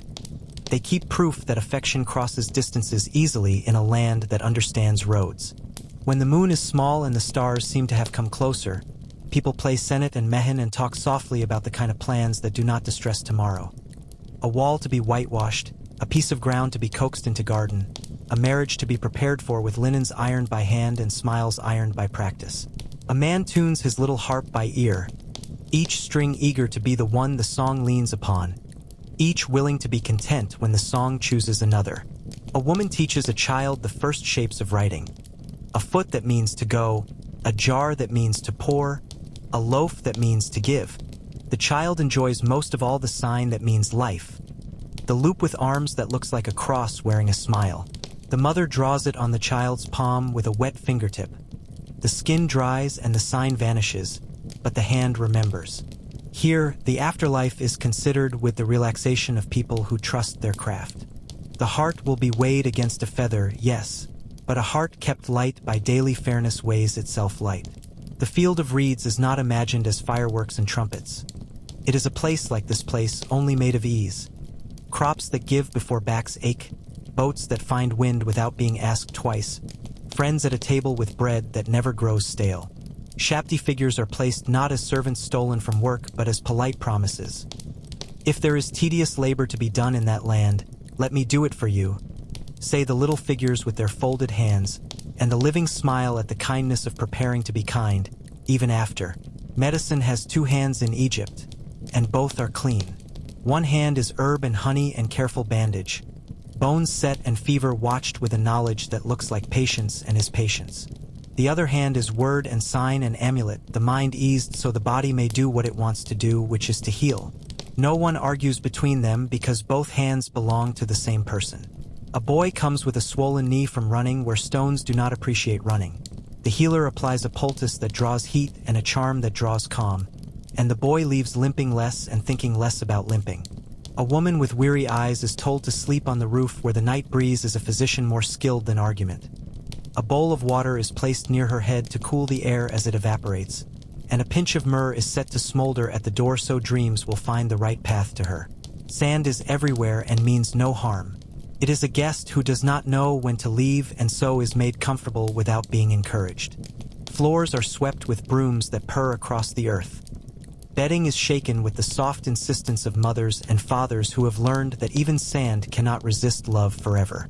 Bread accepts its inevitable handful of grit and gives in return the strength for laughter, which is a fair exchange. Teeth, in time, will show the acquaintance they kept with millstones. Old people smile with mouths shaped by years of chewing earth and grain together and are beautiful in precisely that way, as the land written gently upon the face. Women's lives hold both the house and the world without apology. They bring cases to court when a boundary has disrespected itself. They keep accounts in a hand as tidy as a room. They run stalls where the scales are not merely accurate but beloved. Their work is not an addition to life but its center. Grinding grain in arcs that seem to be the original curves from which songs learned singing. Weaving cloth in rhythms that teach breath how to be steady. Children grow beside them as vines grow beside walls. Supported without being bound. Guided without being bent. When a daughter marries, her mother gives her a jar of oil and a joke told low in the ear. Two things the new home will never refuse. Clocks made of shadow tell time upon the temple courtyards. A priest watches the gnomons line tilt from morning to noon, and then to the place the older priests taught him to call the hour of cool stones. He notes it not because he is hungry for numbers, but because the offerings, the songs, the opening and closing of doors that protect the god's image. All of these anchor themselves to light's slow pivot. Night has its clock as well. Stars grouped into boats and beasts, walking their paths with a reliability that makes promises feel modest. Sailors learn those paths by names that do not need to be spoken to be remembered. Farmers glance upward and understand whether breeze will enter the night's ear. If a storm comes in the form of wind driving sand against walls, the village does not mistake it for malice. Doors are secured with a calm thump. Mats are hung a little thicker. Jars are given an extra bowl for lids. Children are invited into stories that have been waiting precisely for such a night. The story says that once the desert was a lion who did not know how to speak softly, and the Nile was a woman who taught him manners.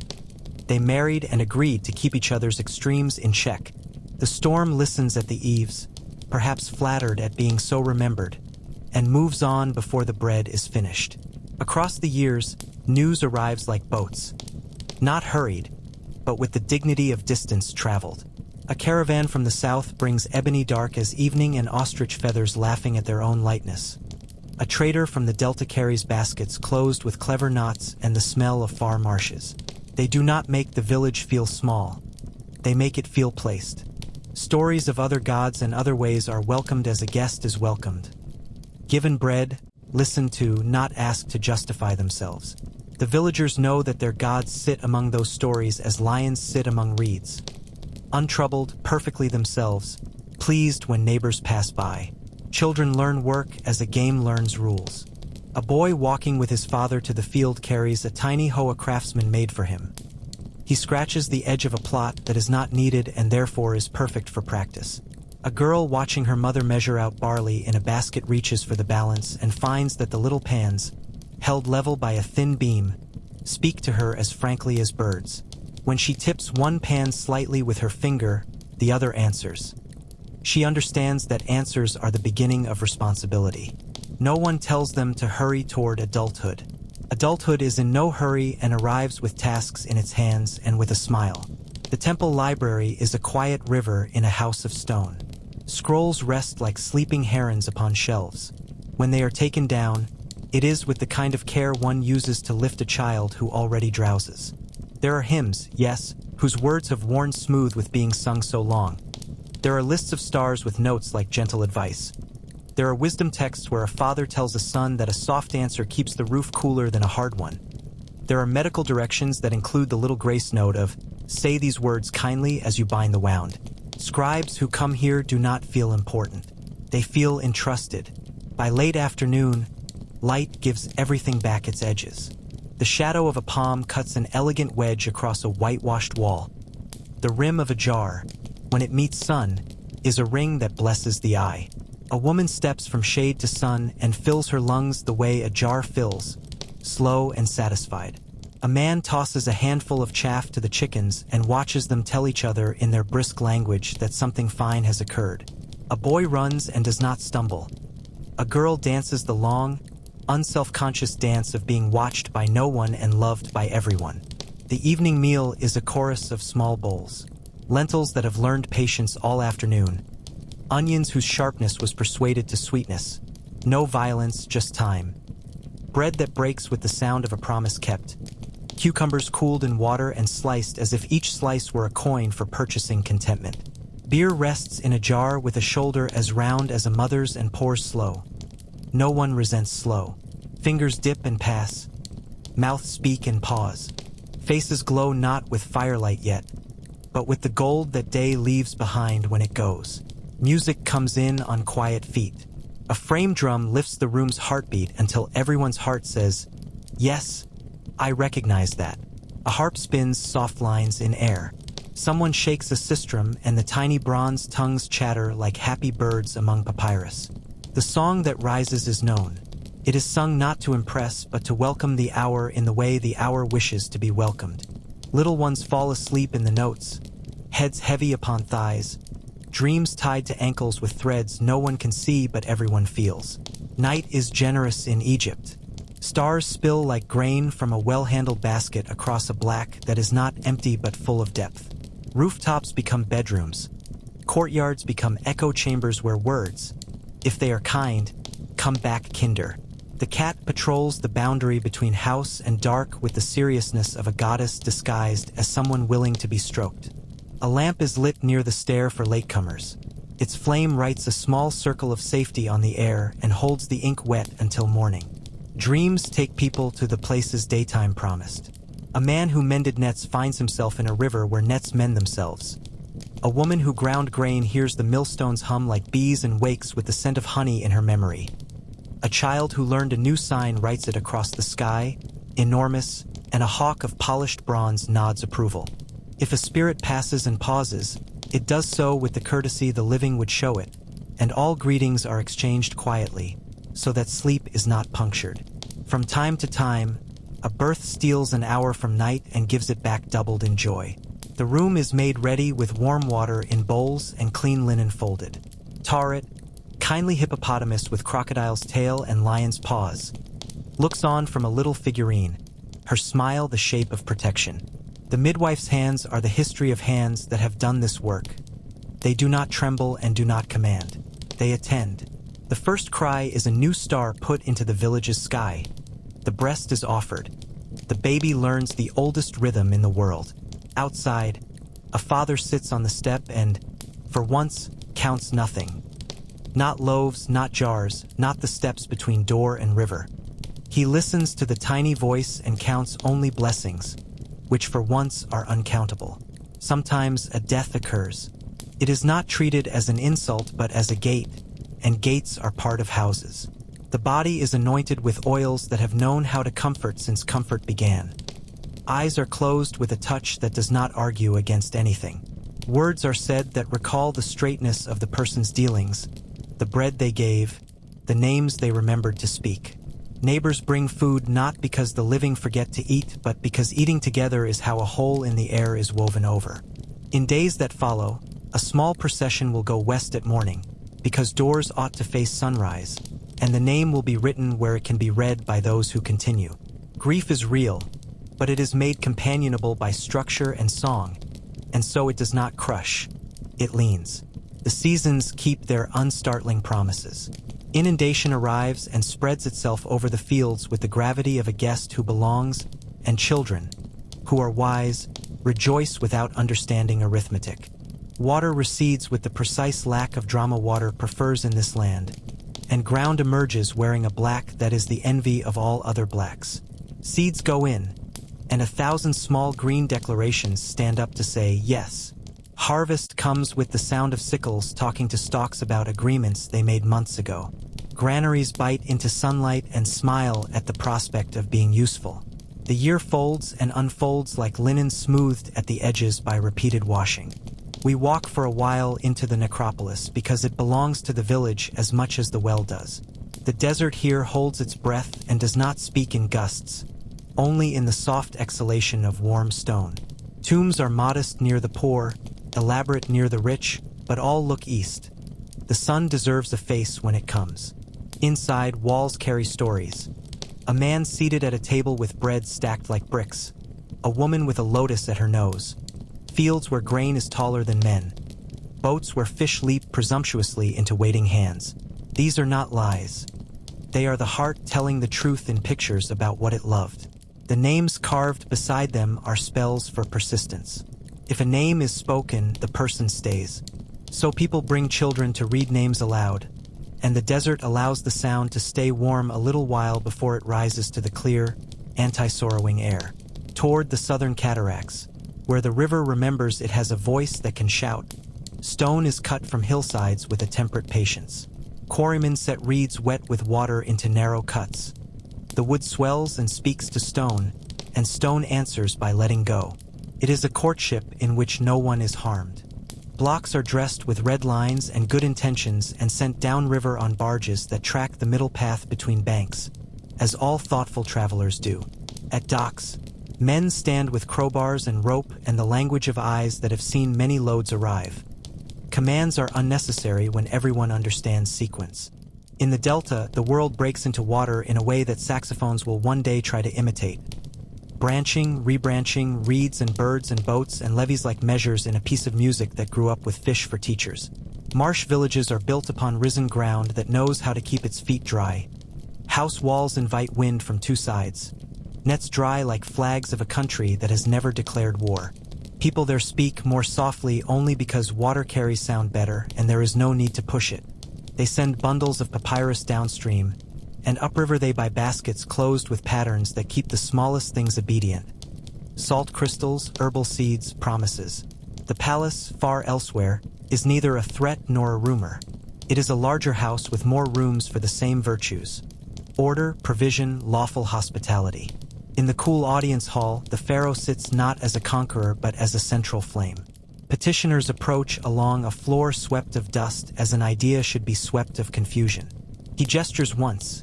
It means hear, and scribes write. He gestures again. It means do, and stewards do. The double crown is a grammar of two lands joined. The papyrus and the lily facing one another and not quarreling. When he appears in procession, he is taller only in image.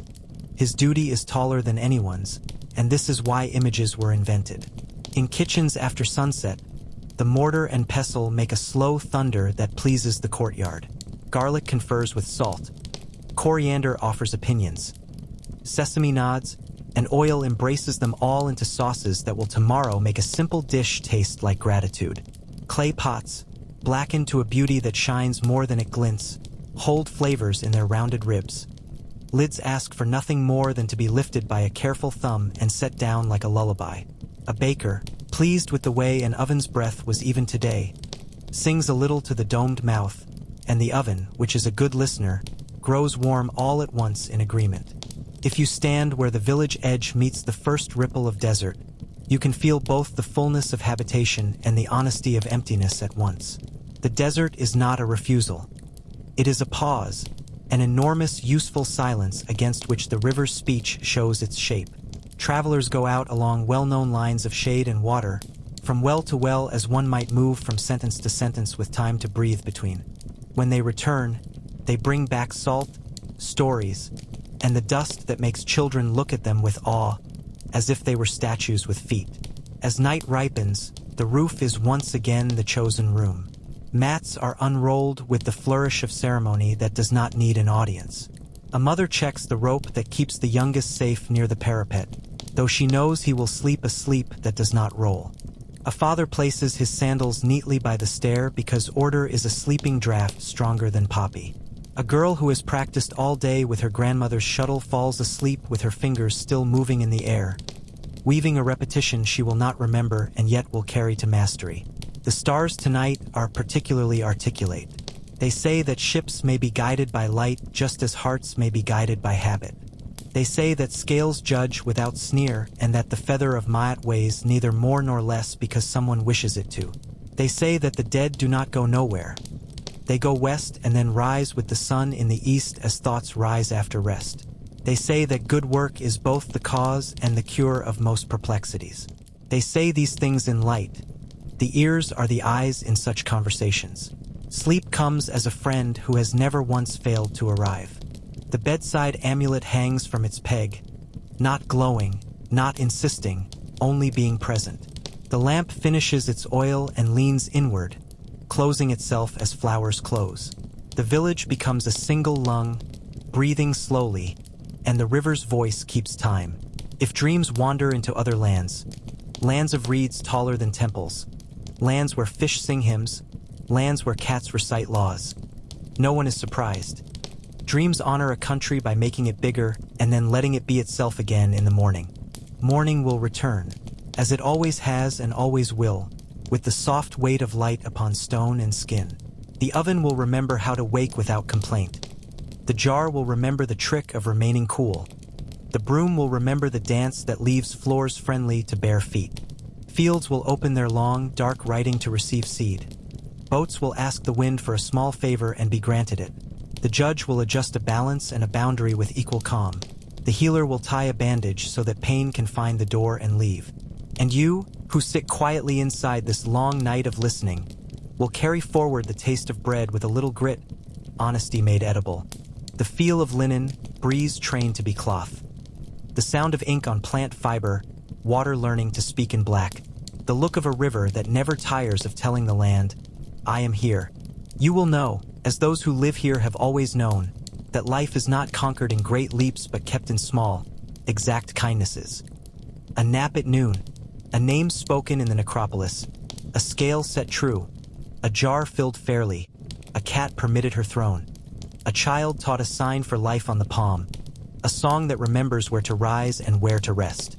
The Nile will turn again tonight and the next night, unastonished by her own persistence, delighted by it all the same. When the moon grows thin and begins to fatten, when the star Sothis arrives laughing at the edge of dawn, when the fields drink and the river shrinks as if exhaling, when the harvest stands up like an army that has chosen peace, then too, the village will go on, like a sentence that never needs a period, because it is not rushing to end. It is content to mean. Rest now within this meaning. Let the reed mats of thought grow smooth. Lay your head upon a pillow stuffed with chaff and goodness. The gods have taken their evening walk and returned. The pharaoh has counted his breaths and found them even. The cat has inspected the corners and approved each silently. The lamp has closed its eye. The river keeps watch. If in the dark you stir, listen for the graceful arithmetic of jars touching jars, the mathematics of crickets, the geometry of a palm's shadow across the courtyard, equations that always sum to quiet. When dawn is ready, she will fold the night as a linen is folded, place it on the shelf of memory, and dress the day in brightness. You will rise, as Egyptians have risen from mats for longer than numbers can help us count, and you will do again the little immortal things that keep a world from slipping. Sweep, wash, break bread, share beer, speak names, weigh grain, pour water, tie knots, draw lines, sing.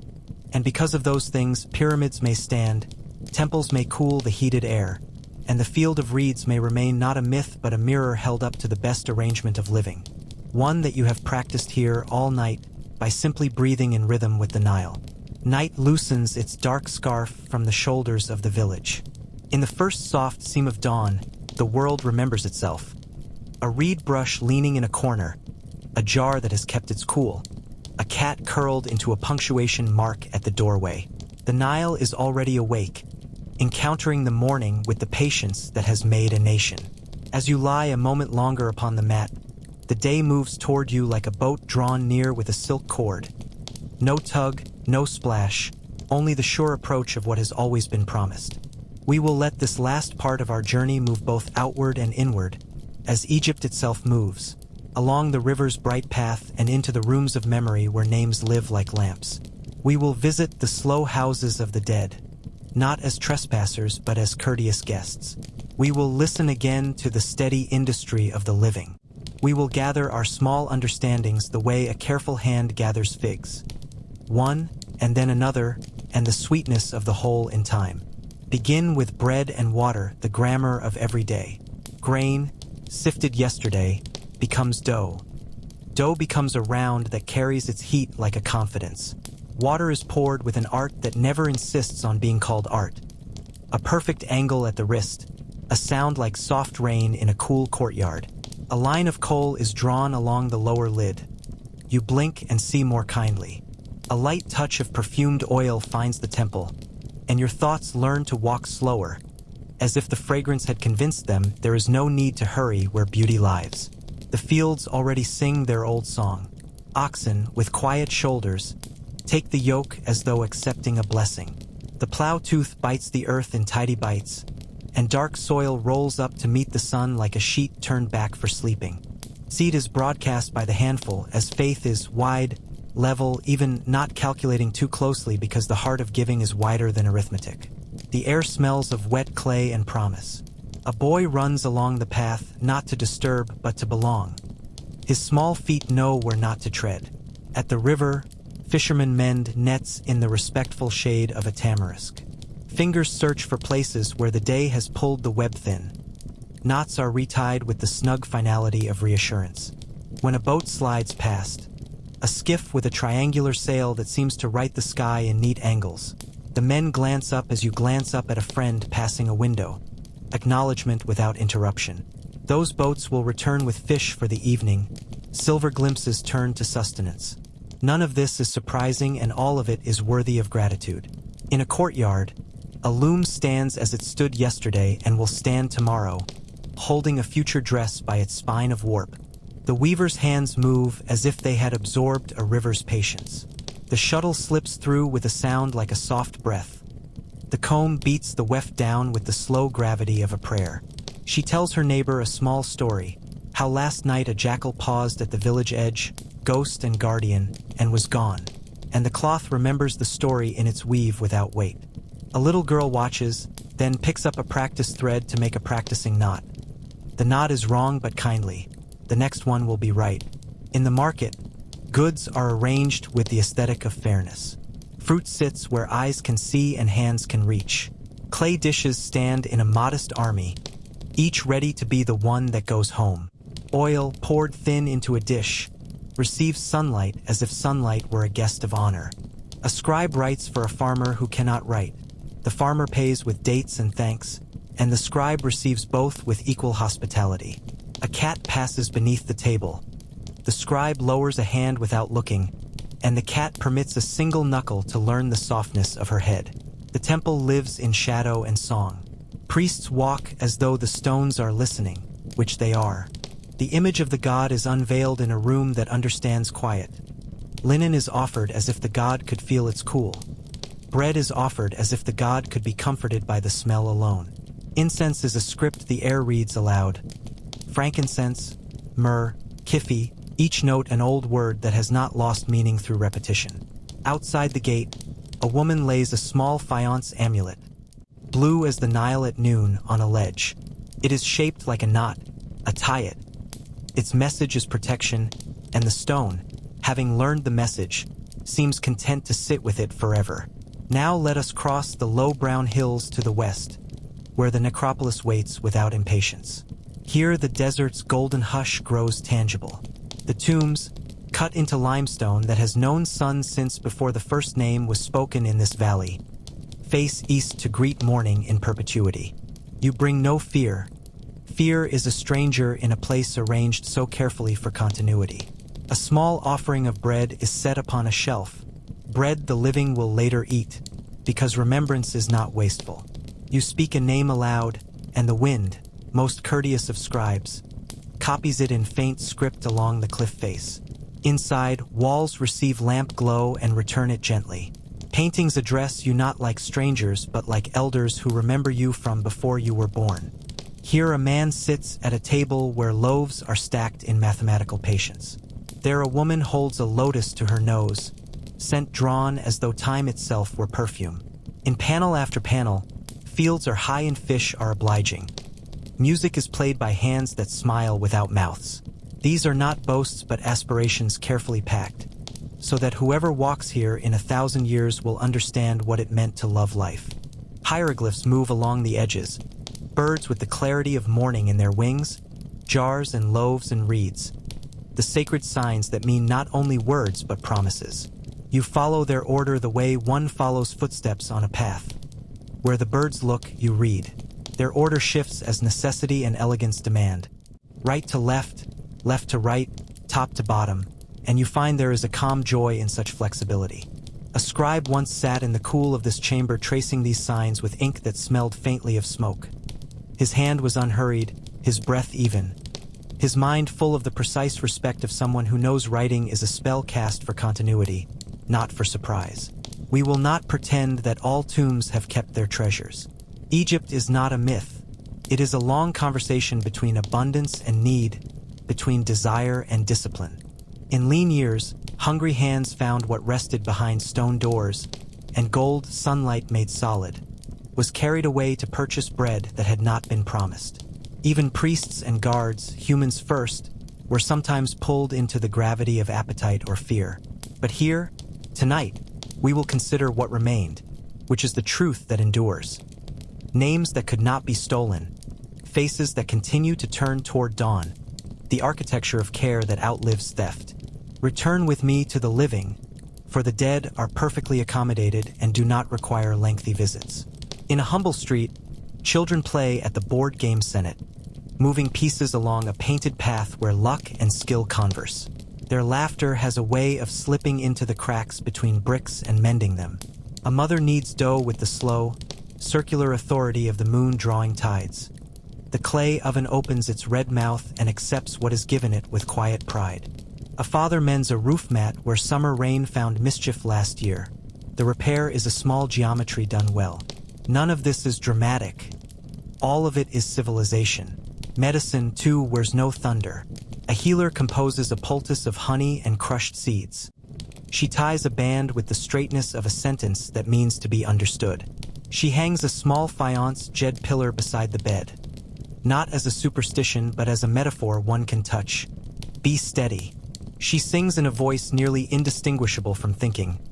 Words that have outlived 1,000 injuries. Coolness, come, heat, go, breath, return to your calm house. The body, hearing itself addressed with respect, remembers its instructions. Women's work is the axis around which much of the day turns. Grinding grain in long, gracious arcs, weaving, trading, keeping accounts with a skill a scribe would nod at without condescension. They speak in court when a boundary stone has forgotten its manners. They own property and inherit it. They arrange marriages with an eye to character as much as to fields. Their hands place amulets on infants and signatures on contracts. When they line their eyes with coal, they do not ask permission of anyone but the sun. In these last lighted hours of our journey, let us let the city expand. Imagine Deir el Medina, a place of craftsmen near the royal tombs, where walls hold sketches that look as fresh as this morning. Donkeys with bright opinions, quick lines of gods drawn for joy, love poems written in hieratic that say plainly what love always says plainly, My heart walks after you. You are my cool water. The village listens to the desert and answers with art. At dusk, workers who have shaped a pharaoh's resting place climb their own steps and eat from their own bowls. Their wives braid their hair, and their children bring them figs like offerings to contentment. Beyond, at Thebes, columns rise like forests stopped in time so that shade can be studied. Karnak's hypostyle hall holds a sky of stone. Light wanders among hieroglyphs as if reading out loud with a finger under the line. At Luxor, reliefs cast shallow dreams upon walls. Processions move with the dignity of geometry set to music. Barks of the gods rest and continue and rest again, teaching that even divinity travels best in stages. We drift downriver by thought to Memphis, where the air tastes faintly of marsh and the markets hug the city's belly. The white walls look toward centuries with no hurry. Apis bulls in the temples stand like embodiments of power that has no need to flex. Craftsmen's quarters smell of copper hammered into utility and of leather turned supple by kind persistence. Farther, delta villages sit lightly upon their own islands of earth as the river splits and splits again. A braiding of water that knows how to hold a land as hands hold a sleeping child. If we lift our gaze yet higher, we could see other lands and other cities beyond Egypt's horizon. But tonight we remain faithful to this slow river and this measured earth. The story you asked for is a sleep story, not a conquest of distance. So we will stay where camels sigh in courtyards and donkeys negotiate their day with democratic brays and geese express their opinions upon all matters with unwavering commitment. We will stay where truth is a feather and justice is a balance and work is a daily covenant signed with breath. The sun lowers without theatrics. It simply grows more golden, then more copper, then more apricot. And the palms make black lace against a sky practicing candlelight. The air cools enough that stones release the day without complaint. Lamps are lit. Their flames have small shoulders and bear the evening well. A tray is set with bowls. Lentils patient and brown, onions quieted by slow heat to an honesty sweeter than sugar, cucumbers let out of the day's cool jar, bread opened at the table as if opening an envelope addressed to everyone. Fingers find what they need. Conversation gathers into circles and settles like birds. There is time for a story, time for a song, time for silence that does not feel empty. After the meal, music arrives the way dew arrives, softly, almost unannounced, entirely appropriate. A framed drum speaks in the language of heartbeat. A small harp, curved like a moon frozen at crescent, lays silver threads over the drum's earth. A sistrum shakes mild laughter into the air. The song is one of those that names ordinary splendors. A loaf unburned, a child unworried, a jar uncracked, a neighbor who returned a borrowed tool without being asked. The river's decision to rise exactly as predicted and not one thumb width more or less. Gratitude is not an event here. It is an atmosphere. Children grow heavy the way dates ripen. Slowly, then suddenly. A mother lifts a sleeping body and knows the exact angle at which weight becomes cooperation. She lays the child upon the mat. A father draws a linen over little legs that will run at dawn. The household takes on the quiet of something finished and something beginning at once. The cat claims the cool sill. The dog counts the people with his eyes and, satisfied, makes his own circle and sleeps in it. Outside, the river, who never once in our telling asked for attention, continues to keep everyone alive. Climb with me once more to the roof. The city's instruments are at rest. No will turning at the potter's foot. No hammer noting time against a chisel. No loom whispering. The loudest sound is the night itself, which in Egypt is a vast, friendly hush illuminated by innumerable stars. Some have names, you know. Some wear names forgotten by mouths but not by light. The Milky Way makes its tolerant stripe. If one looks long enough, one learns not only the shapes but the etiquette of heaven. Patience, wonder, economy of motion, the refusal to startle.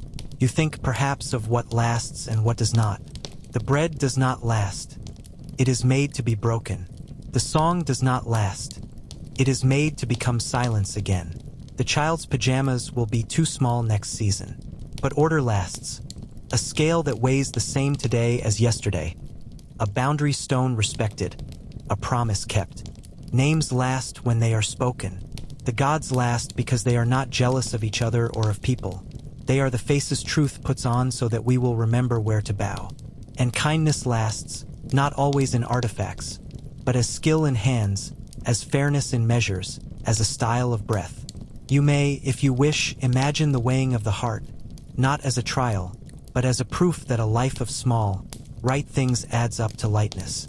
A feather lies upon the pan like a thought. The heart is set upon the other pan like a story.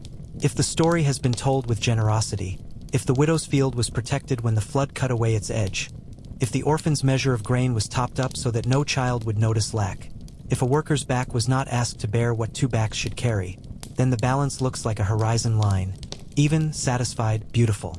The monster with crocodile jaws and lion's mane waits politely and goes away hungry, which is a happy ending for everyone. Let us count a few of the small right things before sleep puts out its hand. Today, a potter sanded the lip of a jar so a poor man's water would never cut his mouth. Today, a girl learned which star to find when she is uncertain about east. Today, a boy placed a beetle back upon its feet and felt the thrill of startling mercy. Today, an elder told a joke that made everyone laugh in a way that did not disturb the air. Today, a judge returned two men to neighborliness without making either man small. Today, a boatman refused a coin because the river had given him more fish than he expected, and he had to balance the account. Today, someone swept a stranger's doorstep without being seen. Today, a scribe sharpened a reed and remembered his teacher's hand guiding his own, and gratitude sharpened him more surely than the knife. If you ask, quietly, so you do not wake the sleeping, would I survive a day here? The land gives an answer that is neither prideful nor discouraging. It says, you would be taught. At first you would take too much sun upon your head and too little patience into your tasks. You would learn where the shade is kept and how far a jar can be carried if one lets the hips do their share. You would learn to wash the day from your skin with sand and to wash sorrow from your heart with a story. You would learn what coal is for and why linen is a hymn. You would learn to bow to the feather and to trust the balance. And you would be loved into these lessons by people who have long practice in welcoming anyone who can learn to be gentle. The lamps dim. One by one, thresholds accept darkness as humbly as they accepted light. The river makes a long, low music, and you realize it has been music all along. The gods, if you picture them walking, do so softly around sleeping cats. The pharaoh dreams not of conquest but of granaries that open on time and of dikes that hold. The dead, well tended, keep their respectful houses under the west and rise with the sun when it is morning again, as images rise from papyrus when a reader comes with a lamp. Sleep, then. Let your breath measure the same proportions that built temples. In out column, roof. Let your mind become cool stone touched by starlight. Let your heart settle into the weightlessness that comes when it no longer argues with the scale. If you wake in the night, do not trouble yourself. Listen for the arithmetic the jars practice, clay touching clay in small adjustments. Listen for the desert speaking from far away in patient sand. Listen for the small, velvet thunder of the cat leaping from parapet to parapet, patrolling your dreams. You will fall back again as easily as a boat falls into the river's groove.